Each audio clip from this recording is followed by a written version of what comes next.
Beamy Cora, 28. Creative lead at a decent marketing agency. I thought I had it all figured out. My life was curated, my opinions were correct, and my purpose was clear: to navigate the world and point out its flaws, especially the male ones.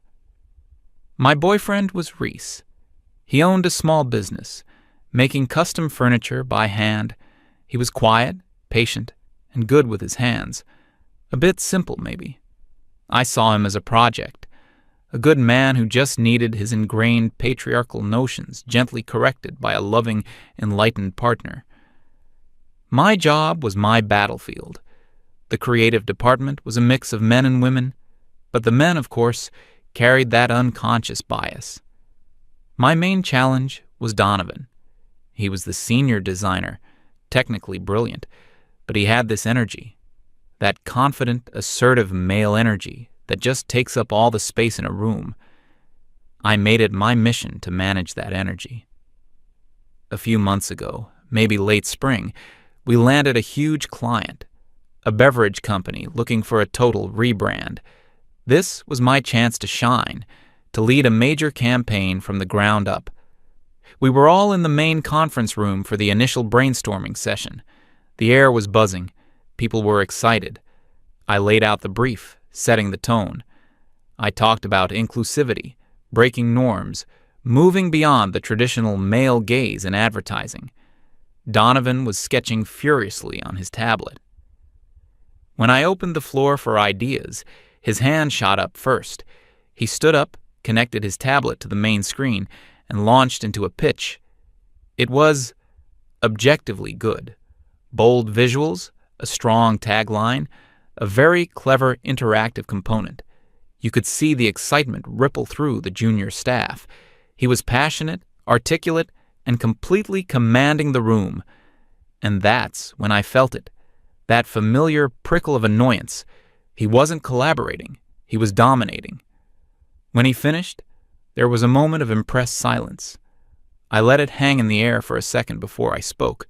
I smiled a patient, slightly tired smile. "Thank you, Donovan. That was a lot of energy." I paused for effect. While I appreciate the passion, we need to be mindful of not engaging in creative aggression. We want a collaborative space, not a stage for one person to overwhelm the conversation. You could have heard a pin drop. The excitement in the room just vanished. Donovan's face, which had been bright and animated, went completely blank. He didn't argue. He didn't defend himself. He just quietly disconnected his tablet, sat down, and said nothing. The rest of the meeting was like pulling teeth. No one else wanted to volunteer an idea. I ended up sketching out a much safer, more corporate concept. Everyone just nodded along. Walking out of that room, I felt a sense of victory. I had successfully managed a display of male dominance and re-established a safe, collaborative environment. That evening, I told Reese about it over dinner. He listened quietly while stirring his pasta. I explained how Donovan tried to steamroll the meeting, how I had to gently but firmly put him in his place to protect the team dynamic. Reese looked up from his plate. He asked if Donovan's idea was any good. I was a bit taken aback. That wasn't the point. "It's not about whether the idea was good," I explained. "It's about the toxic way he presented it. It's the principle of the thing." Reese just nodded slowly and went back to his food. He didn't get it, but that was okay. He would, eventually. A week or so later, he came home from his workshop looking really pleased with himself. He was holding a small, beautifully crafted wooden box. The wood was dark and polished, with intricate carvings on the lid. He told me it was for me. He'd been working on it in his spare time. He explained the type of wood, the complexity of the joints, how he'd finished it with natural oils. I took it from him. It was heavy, solid, a very masculine object. I analyzed it. Man takes tree. Man uses tools and forced to shape it into something he finds beautiful. Man presents it as a gift. It was a textbook example of the masculine impulse to conquer and control the natural world. I smiled at him. "It's very sturdy," I said, "a classic manifestation of the subconscious male drive to create order from chaos. But the gesture is sweet. Thank you." The light in his eyes just went out. He had been smiling, proud. Now his face was just tired. He mumbled something like, "You're welcome," and went to wash up. Later that night, I posted a picture of the box on my social media. The caption was something clever about deconstructing male gift-giving rituals and the patriarchy hidden in everyday objects. It got a ton of engagement. All my friends were commenting, "You're so insightful," and "OMG, this is so true."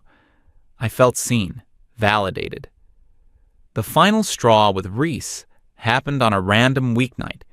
He was making dinner, and I was on the couch, scrolling through my phone after a long day at work. He was cooking some complicated recipe, moving between the counter and the stove. At one point, he asked me if I'd seen where he put the smoked paprika. I sighed dramatically. "You know," I began, putting my phone down, "this is a perfect example of the mental load. I'm not the keeper of the spice rack, Reese. The expectation that women should automatically know where everything is. In the domestic sphere is a remnant of patriarchal household structures." I was just getting warmed up, ready to launch into a full educational monologue. But Reese didn't respond. He just stood there for a moment, spatula in hand. Then he did something I didn't expect. He calmly turned off the stove. The sizzle from the pan died down. He took off the apron he was wearing, folded it neatly, and placed it on the counter. He walked out of the kitchen, past the couch where I sat with my mouth still open, and went into our bedroom. I was confused. Was he having a moment? A minute later, he came out with a duffel bag slung over his shoulder. He walked straight to the front door. He didn't yell. He didn't argue. He didn't even look at me. He just paused, took his keys out of his pocket, slid the apartment key off the ring, and placed it on the small table by the door. Then he opened the door and left, closing it softly behind him. The silence in the apartment was deafening. For a few seconds, I was just frozen. I couldn't process what had just happened. Then the anger hit me, a pure, hot wave of it. How dare he? How dare he just walk out in the middle of a constructive conversation? This was classic male emotional cowardice. Unable to handle being challenged, he just shut down and ran away. I grabbed my phone and fired off a series of texts, telling him how manipulative his silent treatment was, how this was a textbook example of gaslighting, accusing him of being too fragile to be with a strong, intelligent woman. The messages all delivered, but no reply came. After an hour, I tried calling him. It went straight to voicemail. I tried again. Voicemail. I opened our message thread to send another angry paragraph. The little check marks next to my messages were gone. The text bubble was a different color. He had blocked me. I felt a cold knot form in my stomach. This wasn't part of the script. He was supposed to come back, apologize, and be ready to learn from his mistakes. I spent the rest of the night alternating between fury and a strange, hollow anxiety. I tried to frame it in my mind as a positive, a liberation. I posted a vague story online about not shrinking yourself to accommodate a man's fragile ego. My followers ate it up. "You're better off without him, Queen." His loss. The validation helped, but the silence in the apartment felt wrong. The next day at work, I was a wreck. I was irritable and distracted. The big client project was heading into its most critical phase, and I needed my team to be flawless. We had a check-in meeting that morning. I was sharp, demanding, and I could feel the tension in the room. I asked Donovan for a status update on the visual assets. He looked up from his laptop, his expression completely neutral. He gave a concise, factual report. No passion, No extra ideas. No, what if we tried this? It was just the bare minimum. When he finished, I pushed him for more. Is that it, Donovan? No creative input? No new angles? We're not just assembling parts here. He met my gaze. There was no defiance, no anger. There was nothing. He just said, I'm executing the plan as approved. Is there a change to the directive? I was floored. He was using my own corporate jargon against me. I looked around the table. The other two men on the team had the same flat expression. The women looked uncomfortable. Something had shifted. The dynamic I had so carefully constructed was breaking down. The next few weeks were hell. At home, the quiet was oppressive. I started to notice all the little things Reese used to do. The coffee was always made when I woke up. The plants were always watered. That wobbly shelf in the closet was suddenly very wobbly again. I tried to get a hold of his family, his friends. No one would give me a straight answer about where he was. His brother, who I'd always tried to educate during family dinners, was particularly cold. I called him, demanding to know what Reese had told him. He was quiet for a moment. Then he just said, he told me he was tired of being a disappointment just for being himself. Then he told me not to call again and hung up. The audacity. They were all enabling his toxic avoidance behavior. Meanwhile, work was becoming a nightmare. The men on my team had formed a sort of silent pact. They did exactly what they were told, no more, no less. They arrived on time. They left on time. They never offered an unsolicited idea. If I asked for their opinion in a meeting, they would just say things like, whatever you think is best, Cora, or sounds good. My collaborative space had become an echo chamber of my own voice. The creativity was gone, the energy was dead. The project, which was supposed to be my triumph, was becoming a bland, soulless, corporate monstrosity. I was doing everything myself, directing every detail, writing copy, adjusting layouts because no one else would take any initiative. I was working 14-hour days, fueled by caffeine and rage. I tried to confront Donovan about it. I caught him in the kitchen one afternoon. I asked him why he'd stopped contributing, why he was letting the project fail. I expected him to get defensive, to argue. I was ready for a fight. But he just looked at me, his eyes calm, and said, I'm just trying to avoid any more creative aggression. I'm following your leadership. And then he walked away. There was no way to fight that. He wasn't being insubordinate. He was being maliciously compliant. They all were. They had figured it out. The only power I had was in their reaction. Their arguments, their defensiveness, their mansplaining. That's what I fed on. When they stopped providing it, I was left with nothing. I was a general with an army that would only march in place. The first client check-in was a disaster. The client was a pragmatic, no-nonsense businessman in his 50s. He didn't care about our internal politics. He cared about sales. I presented our progress, trying to spin the bland designs as clean and universally appealing. He wasn't buying it. He looked through the mock-ups with a frown, his silence more damning than any criticism. Finally, he looked up, not at me, but at the team. He pointed at a design Donovan had clearly executed, but not invented. Who came up with this? He asked. I opened my mouth to say it was a team effort, but Donovan spoke first. Cora's vision, he said, his voice completely flat. The client's eyes flickered to me. Cora, he said, his tone dangerously calm, this isn't what we discussed. This has no soul. It looks like it was designed by a committee that's afraid of its own shadow. I started to give him my corporate spiel about brand safety and reaching a wider demographic. He held up a hand to stop me. Save it. I'm paying this agency a fortune for cutting-edge creative, not for this beige wallpaper. You have 2 weeks to show me something that doesn't put me to sleep, or we're pulling the contract. He stood up and walked out of the room without another word.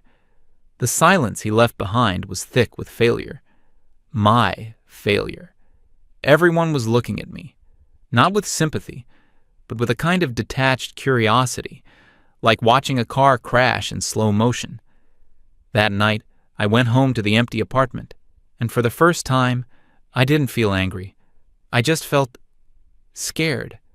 My carefully constructed world was cracking at the seams.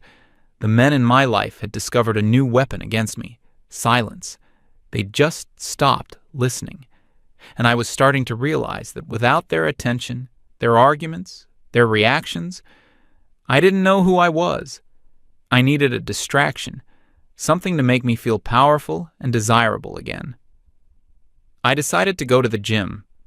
The gym was a place I usually avoided, full of grunting men and clanging weights, a temple of toxic masculinity.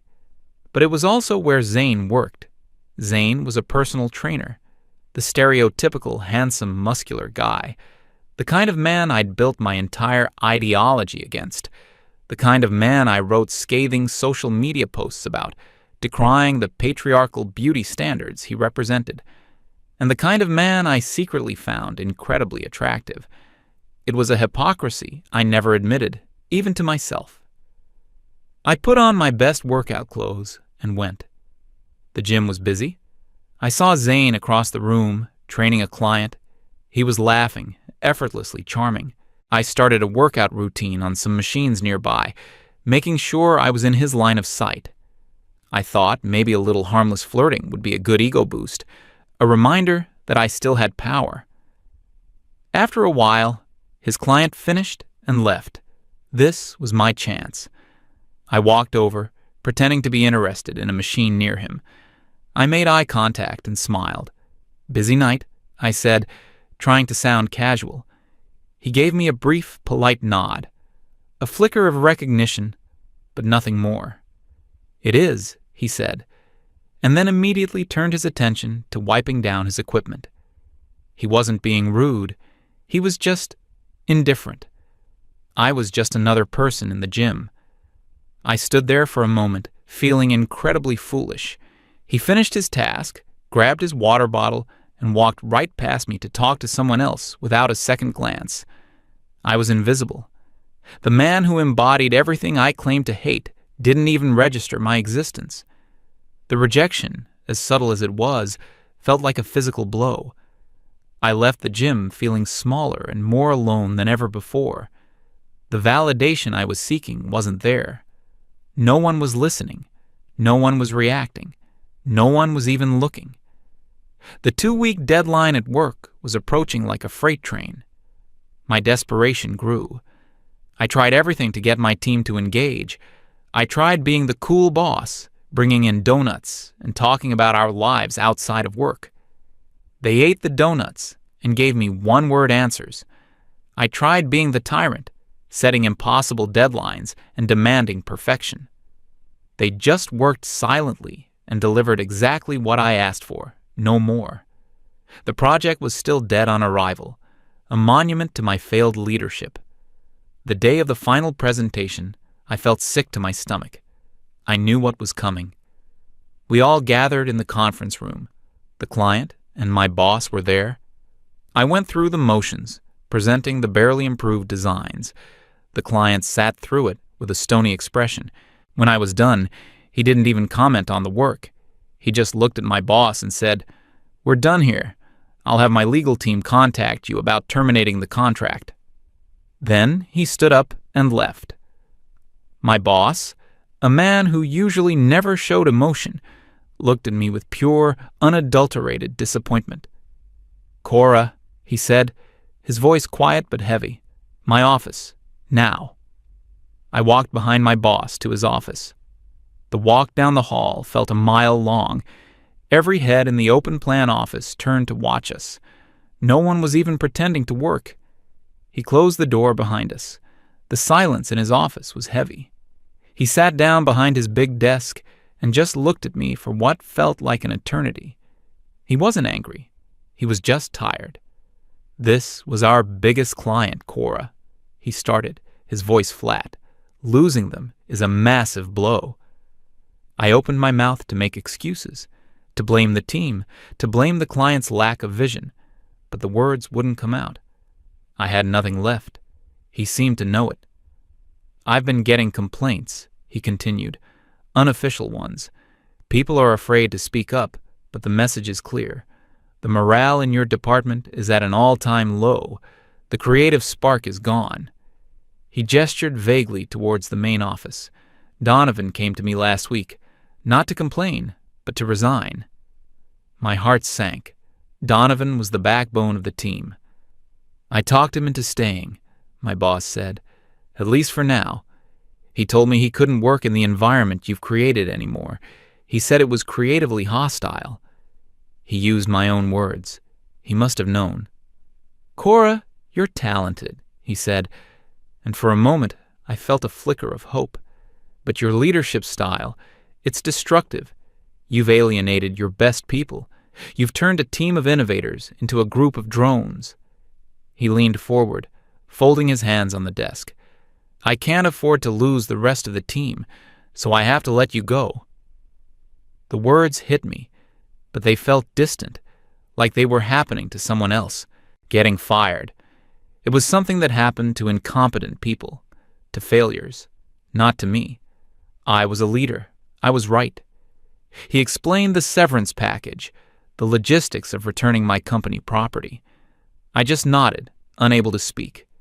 He handed me a cardboard box from the corner of his office. You can pack up your desk, he said, his tone softening slightly. It's probably better to do it now, while most people are heading out for lunch. It was a small mercy, I guess. Walking back to my desk with that box in my hands was the ultimate walk of shame. I could feel every eye on me. I kept my head down, focusing on the task, tossing my personal mug, my notebooks, a framed photo of me and Reese from a happier time, into the box. It didn't take long. My professional life fit into a single, sad brown box. As I was finishing, Donovan walked over. I braced myself for a smug, I told you so look. But his expression was unreadable. I'm sorry it came to this, Cora, he said quietly. I looked up at him, confused. You're sorry? Nobody wanted this to happen, he said. We just want to do good work, that's all. He didn't sound accusatory. He just sounded sad. He turned and walked back to his desk without another word. That, more than anything, broke me. His pity was 1,000 times worse than his anger would have been. I picked up my box and walked out of the building, not looking back. I got home and dropped the box in the middle of the living room. The apartment was silent, darker than usual, as the afternoon sun wasn't as bright. For the first time in my adult life, I had nowhere to be, no one to manage, no one to correct. My phone was quiet. The work emails had stopped. My social media felt pointless. Who was I without my job title, without my mission? The next few days were a blur. I barely got out of bed. I ordered takeout and watched mindless TV. The silence of the apartment was no longer just quiet. It was a physical presence, pressing in on me. I started noticing how empty the space was without Reese's things. His worn armchair in the corner, his stack of woodworking magazines on the coffee table, his heavy boots by the door. The apartment didn't feel like my sanctuary anymore. It felt like a stage for a play where the other actor had gone home. One afternoon, probably a week after I was fired, I was mindlessly scrolling through my phone when I saw something that made my blood run cold. A friend of a friend had posted a photo from a local street fair. In the background, out of focus but unmistakable, was Reese. He was smiling, genuinely smiling, and he wasn't alone. He was with another woman. She wasn't a model or an activist. She looked normal, kind. She was laughing at something he'd said. I felt a surge of pure, primal jealousy. How could he move on so fast? Had he been seeing her all along? Was I just a fool? I went into a full-blown spiral. I stalked the social media profile of the person who posted the picture, trying to find out who she was. I found nothing. The rage came back, stronger than ever. It was the only thing that drowned out the hollow feeling in my chest. This was all their fault. Reese, for being too weak to handle me. Donovan, for his passive-aggressive mutiny. My boss, for choosing profits over principles. All these men colluding to tear down a strong woman. I decided I needed to confront Reese, to have the final word. I didn't have his new address, but I knew where his workshop was. The next morning, I drove there. It was in an industrial part of town I'd only been to once or twice. I parked across the street and just watched for a while. After about an hour, he came out to load some finished pieces into his truck. He looked different. He seemed calmer, more at ease. He'd lost that tense, perpetually braced look he'd had when he was with me. I got out of my car and walked over. He saw me coming. His body tensed up instantly. That familiar look was back. He stopped what he was doing and waited for me, his face a mask of weary resignation. "Cora," he said. It wasn't a question. "We need to talk," I said, my voice trembling with suppressed anger. "I don't think we do," he replied, turning back to his truck. "Who is she?" I demanded. "The woman from the street fair." He stopped and turned back to me, and for the first time, I saw a flash of real anger in his eyes. "That's none of your business," he said, his voice dangerously low. "We're not together anymore. You don't get to ask me those questions. After everything I did for you, I tried to make you a better person." He let out a short, bitter laugh. "Make me a better person? Cora, you didn't see me as a person. I was a project, a symbol. I was your living example of toxic masculinity that you could polish up and show off to your friends." Every word was a punch to the gut. "Everything I did was wrong," he continued, his voice rising. "My job was wrong. My hobbies were wrong. The way I talked, the way I thought, even the gifts I gave you were just more evidence for your thesis." He gestured around him, at his workshop, his truck. "This is me. This is what I do. And you were ashamed of it. You were ashamed of me." I tried to argue, to tell him he was twisting my words, that he just didn't understand, but he held up a hand to stop me. "No, no more. I'm done being your student. I'm done walking on eggshells. I'm just done." He looked me straight in the eye. "I hope you find whatever it is you're looking for, Cora, but it isn't me." He finished loading his truck, got in, and drove away without looking back. I just stood there on the sidewalk, in front of his workshop, completely and utterly defeated. He was right. All of it. He was right. The realization was so total and so devastating that I couldn't even cry. I had been so convinced of my own righteousness, my own intellectual superiority, that I never stopped to consider the damage I was doing. I didn't see him. I saw a concept. I didn't see Donovan. I saw a threat. I hadn't been building a better world. I had been building a prison around myself, and I was angry at everyone who wouldn't willingly step inside it with me. The drive home was a blur. I walked back into my silent apartment. The box of my office things was still in the middle of the floor. On the coffee table was the wooden box Reese had made for me. I picked it up. It felt different now. It wasn't a symbol of patriarchal control. It was just a box. A beautiful box made with skill and care by a man who had at one point loved me. A man I had driven away because I valued being right more than being happy. I opened the lid. It was empty. I sat down on the couch, holding the empty box in my lap, and I finally started to cry. Not with anger or self-pity, but with a deep, profound sense of loss. I had been the one screaming about toxicity, but I was the one who had poisoned everything I touched. My relationship, my career, my friendships, all ruined by my own hubris. The men in my life hadn't conspired to destroy my world. They had just quietly decided they didn't want to live in it anymore.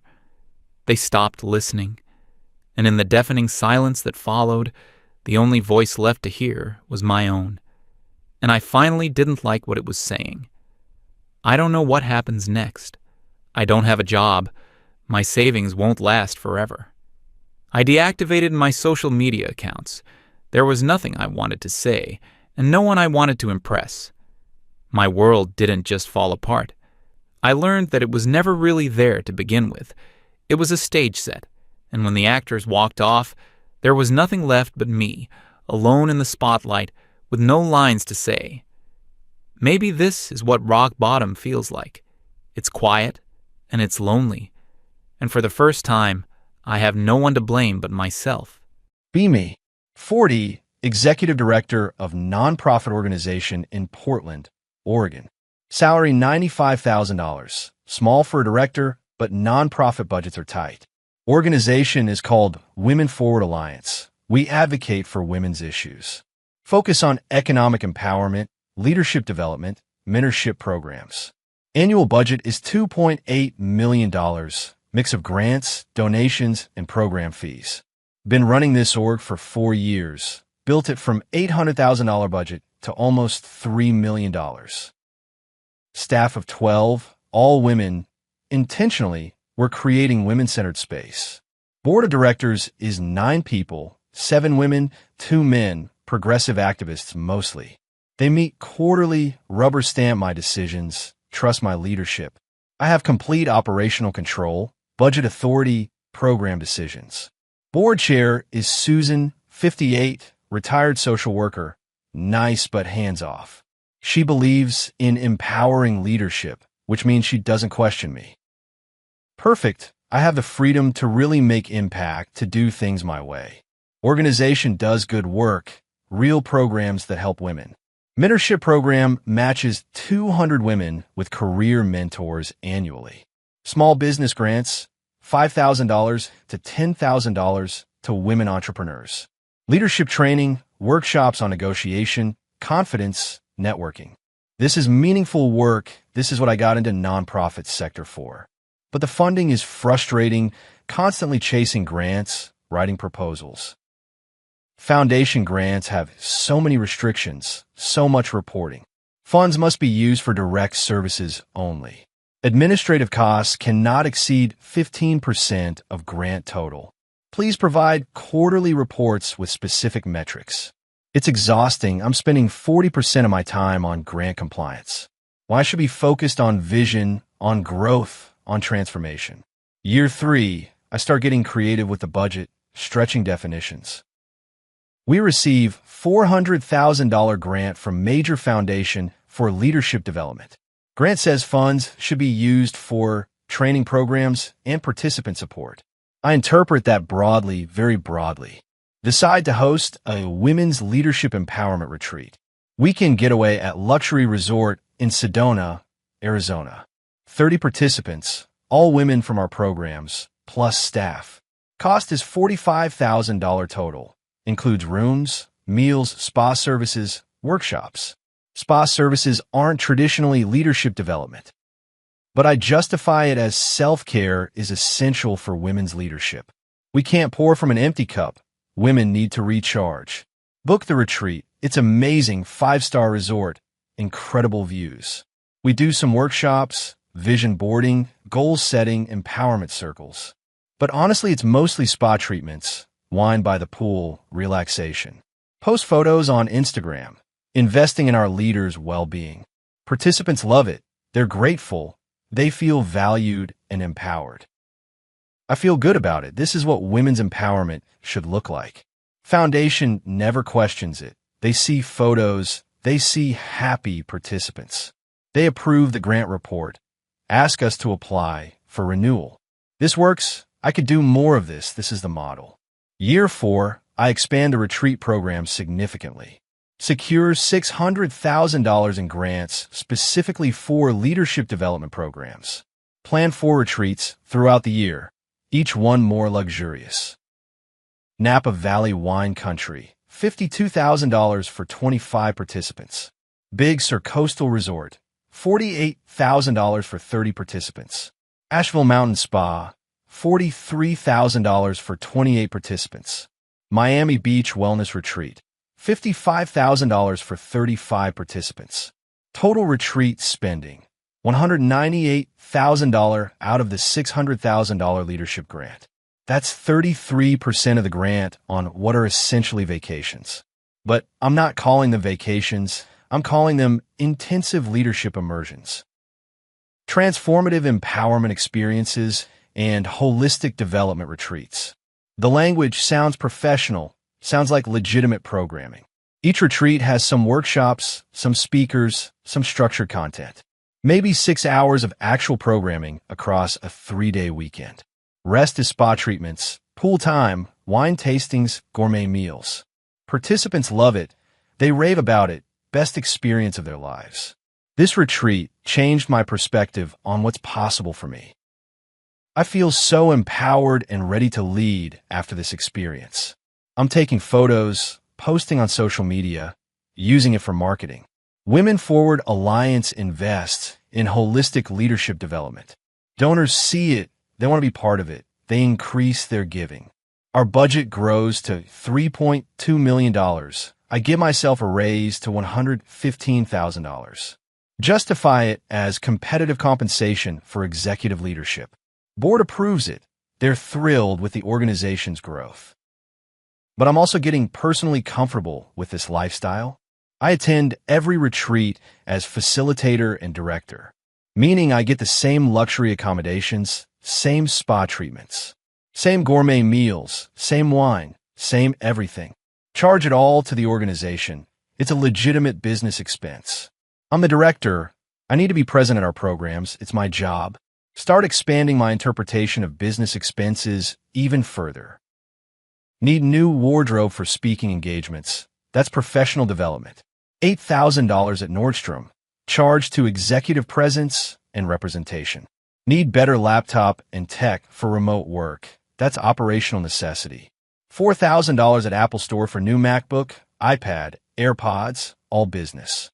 Need to attend conferences to network and fundraise. Conferences in San Diego, Austin, Denver, all in nice hotels. First-class flights because I'm director and I deserve comfort. $15,000 in conference travel over 6 months. I'm living well, really well, better than I ever have on nonprofit salary. And I justify every expense. It's all for the organization's benefit. If I'm stressed and burnt out, I can't lead effectively. If I don't look professional, donors won't take us seriously. If I'm not networking at conferences, we won't get grants. It all makes sense in my head. It's all defensible, all necessary. Year 5, I take it to another level entirely. Secure $1. $2 million grant from New Foundation, biggest grant we've ever received. It's for Comprehensive Women's Economic Empowerment Initiative. Very broad mandate. Lots of flexibility in how funds can be used. I immediately plan the most ambitious retreat yet. 2 weeks in Costa Rica, international leadership immersion. Rent entire boutique hotel, 45 participants plus staff. Yoga, surfing lessons, meditation, farm-to-table meals, sustainability workshops. Cost is $125,000 for 2 weeks, almost 10% of the entire grant. But the grant language is broad enough to justify it. Economic empowerment includes wellness and holistic development. International perspective enhances leadership capacity. Book the trip. We go. It's incredible, life-changing for participants. I'm surfing every morning, doing yoga on the beach, eating amazing food. We do maybe 10 hours of actual workshops over 2 weeks. Rest is vacation, luxury vacation, all charged to the grant. Post hundreds of photos, transformative international leadership experience. Nobody questions it. Everyone sees empowered women having breakthroughs. What they don't see is that it's 90% vacation paid for with grant money. Return from Costa Rica, riding high, feeling untouchable. Organization is growing. Budget is $3.8 million now, largest we've ever been. I give myself another raise, $135,000, still low for director of $4 million organization. but I supplement it with all the perks, the travel, the retreats, the expenses. Effective compensation is probably $200,000 plus when you include everything. My personal credit cards are getting paid by the organization. Business expenses that include nice dinners, shopping, entertainment. As long as I can create plausible justification, I charge it. Donor cultivation dinner at expensive steakhouse for $100 bill. Professional development materials at bookstore, $300 on various books. Team building at wine bar with staff, $250. It all adds up. I'm spending $3,000 to $5,000 monthly on my personal card. Submitting expense reports, getting reimbursed, no one questions it. Board is hands-off. Finance committee meets once per quarter. They review high-level budget. Don't dig into specific expenses. As long as revenue is growing and programs are running, they're happy. But then month 8 of year 5, something shifts. One of the foundations that gave us a large grant request site visit. They want to see our programs in action, meet participants, tour facilities. This is normal. Foundations do this. It's part of their due diligence. But I'm nervous. They might ask detailed questions about spending. Might want to see exactly how their grant dollars were allocated. Program officer arrives. Woman named Michelle, 35, very thorough. She wants to see documentation, receipts, participant rosters. Can you show me specifically how the $400,000 leadership grant was spent? Pull up the budget breakdown. Show her the categories. $198,000 on leadership retreats, $150,000 on program staff, $52,000 on materials. She's looking at the retreat line item, doing math in her head. $198,000 on retreats. How many participants total across all retreats? 118 participants across 4 retreats.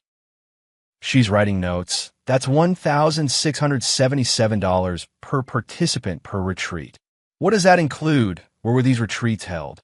Started to sweat now. Various locations included lodging, meals, programming. What locations specifically? Sedona, Napa Valley, Big Sur, Asheville, all focused on wellness and empowerment. Her expression changes, skeptical now. These are luxury resort destinations. How much of the retreat time was structured programming versus leisure? Fuck, she's asking the right questions, the uncomfortable questions. We integrate wellness into leadership development. It's holistic. Can you provide me with the retreat agendas and receipts? Provide the agendas. They're thin, maybe 2 to 3 hours of programming per day. She's flipping through them, seeing spa appointments, wine tastings. This looks more like vacation than professional development. It's intensive, transformative experience. Participants reported significant growth. She's not buying it. I can see it in her face. I need copies of all receipts for the retreats, itemized. Provide the receipts. My heart is pounding. She's going through them line by line. $200 spa massage for each participant. $150 wine tasting. $80 gourmet dinners. These are not typical professional development expenses. Our approach is holistic. We believe self-care is leadership development. She closes the folder. I need to discuss this with my team. We have concerns about whether these expenses align with grant restrictions. She leaves. I know this is bad, really bad. 2 weeks later, receive letter from the foundation. After review of expenditures, we believe grant funds may have been misused. We are requesting full financial audit and potential return of funds. They're clawing back the grant. They want their money back. Panic immediately. Call emergency board meeting. Present the foundation's letter. Board is shocked. What do they mean misused? What do we do wrong? Try to minimize it. They have concerns about retreat expenses. They think we spent too much on luxury accommodations. Board member asks, how much did we spend on retreats? About $198,000 from their $400,000 grant. That's half the grant on retreats. What were the costs? Have to admit it, luxury resort accommodations, spa services, gourmet meals. Board is silent, processing, realizing the problem. Susan, the board chair, speaks carefully. Did the grant allow for those expenses? Were they approved? The grant was for leadership development. I interpreted that broadly. Show me the grant agreement. Show me what was approved. Pull up the grant agreement. Read the restrictions. Funds shall be used for direct participant training and education. Administrative and indirect costs shall not exceed 15%. Lodging and food must be reasonable and necessary for program delivery. Reading it out loud, I can hear how I violated every restriction. $200 massages are not reasonable and necessary. Luxury resort accommodations are not reasonable and necessary. Wine tastings are not direct participant training. Board member who's an attorney speaks up. This is serious. If they audit us and find other misused funds, we could lose nonprofit status. It's not just this grant. We need to review all spending. Oh fuck, if they audit everything, they'll find all of it. All the personal expenses, all the luxury travel, all the upgrades.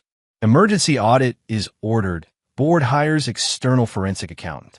I try to object. This seems extreme. It's one foundation's interpretation. We have fiduciary duty to ensure all funds are used appropriately. Forensic accountant arrives 2 weeks later, asks for everything. Bank statements, credit card statements, receipts, expense reports. Every transaction from the past 3 years, complete financial history. I'm fucked. I'm completely fucked. It's all going to come out. Accountant works for 6 weeks. Board receives preliminary report. Emergency board meeting, full board plus attorney plus accountant. Accountant presents findings, 45-page report, devastating. Pattern of inappropriate expenditures across multiple grant periods. $340,000 in retreat expenses that don't meet grant compliance standards. $85,000 in executive travel that appears excessive and personal. $47,000 in expense reimbursements with questionable business purpose. She's going through examples. Each one is damning. $8,000 Nordstrom shopping charged as professional development. $15,000 conference travel with first-class flights and luxury hotels. $12,000 in donor cultivation dinners with no donors present. $6,000 at spa charged as executive wellness and stress management. Board members are in shock. Some are crying. Susan looks betrayed. You spent grant money on personal shopping. It was for professional wardrobe. I need to represent the organization. You spent $8,000 at Nordstrom in 1 month on professional wardrobe. Can't defend it. Sounds indefensible when said out loud. Attorney takes over. This constitutes fraud and embezzlement. Misappropriation of nonprofit funds for personal benefit. Every grant that was misused can demand clawback. An IRS can revoke our 501c3 status. He lists the potential consequences. Each one is worse than the last. Criminal charges for fraud, personal liability for repayment, dissolution of the organization, loss of all assets. Board members can be held personally liable if they knew. Did the board know about these expenditures? Everyone looks at me. I'm the one who controlled everything. The board approved budgets, but not specific expenditures. Attorney. So you had unilateral spending authority? Yes, board delegated operational decisions to me as executive director, and you used that authority to spend grant funds on personal luxuries. When he says it like that, it sounds criminal because it is. Board votes unanimously to terminate me immediately. No severance, terminated for cause, escorted out that afternoon. Within 48 hours, 3 major foundations demand audits of their grants. Within a week, total grant clawback demands reach $1.2 million. Organization doesn't have $1. $2 million. Total assets are $400,000. Can't repay the grants, can't continue operations. Board votes to dissolve the organization. It's over. All programs shut down, all staff laid off, all participants abandoned. 12 employees lose their jobs. 200 mentorship relationships end. Women who were getting small business grants are cut off. All because I spent the money on luxury retreats and personal expenses. Foundation files complaint with IRS, triggers federal investigation. IRS audits the organization and me personally. They find $470,000 in personal benefit from nonprofit funds over 4 years. That's a felony. That's embezzlement. That's prison time. Federal prosecutor files charges. I'm looking at 5 to 10 years. Hire criminal defense attorney. Costs $75,000 that I don't have. Have to liquidate everything. Sell my condo, sell my car. Still can't afford adequate defense. Attorney is public defender quality. Prosecutor offers plea deal. Plead guilty to 1-count fraud. 2 years prison, 5 years probation for $170,000 restitution. Alternative is trial where I face 8 counts and 10-year maximum. Take the plea. What choice do I have? Evidence is overwhelming. Sentenced to 24 months federal prison. Report in 60 days. Those 60 days are hell. Media coverage is brutal. Nonprofit director embezzled nearly $500,000 for spa retreats. Women's organization dissolves after fraud by executive director. My face is everywhere. I'm the face of nonprofit corruption. Comments are vicious from all sides. No one defends me. She stole from women to pamper herself. This is why people don't trust nonprofits. Even other feminists pile on. She set back the movement. Report to federal prison in West Virginia. Minimum security. Still prison, still locked up, still surrounded by other criminals. Most of them are here for drug offenses or financial crimes like me. Serve 20 months, get out on good behavior. 40 years old when I went in, 42 when I get out. World has moved on. Organization is gone. Career is destroyed. Nonprofit sector won't touch me. I'm poison. I'm a cautionary tale. Can't work in any fiduciary capacity. Can't handle money. Can't work with vulnerable populations. Background check flags me. End up working retail at Target, $17 per hour, stocking shelves. Used to run a $4 million organization. Used to have staff and authority. Now I'm asking customers if they found everything okay. Still owe $470,000 in restitution, paying $200 per month. At this rate, I'll be paying until I'm 70 years old. Will never own property again. Garnishment follows me forever. 1 year after prison. See article about women's nonprofits in Portland. New organization formed to fill gap left by Women Forward Alliance. Run by competent people who follow the rules. They're doing the work we used to do, mentorship, grants, training, but legitimately, transparently, with proper oversight. They mention our dissolution as example of why governance matters. When one person has unchecked authority, bad things happen. I'm the example. I'm the cautionary tale. 2 years after prison, 44 years old, still at Target. Made assistant manager, $42,000 better, but still nowhere near director level. Still paying restitution. Still have criminal record. Still see photos on my old Instagram of the retreats. Smiling women at spa. Wine by pool. Yoga on beach. All paid for with money meant to help struggling women. Money from foundations that trusted us to do good work. And I spent on luxury vacations and personal shopping. 3 years later, randomly run into Susan, former board chair. She's at Target shopping, recognizes me in my red vest. Awkward eye contact. She approaches carefully. Hi, how are you doing? Okay, working here, getting by. She's uncomfortable, guilty. I'm sorry, I didn't see what was happening. You trusted me. I betrayed that trust. I should have asked more questions. Should have reviewed expenses. We talk for a few minutes. She's kind, more than I deserve. The new organization is doing good work if that helps. I know. I saw the article. I'm glad they're helping people. We lost so much momentum, so many relationships because of what happened. She's right. The damage extended beyond just money. 200 mentorships ended abruptly. Women lost support systems. Small business grantees lost funding midstream. Staff lost jobs. Donors lost trust. Community lost resource.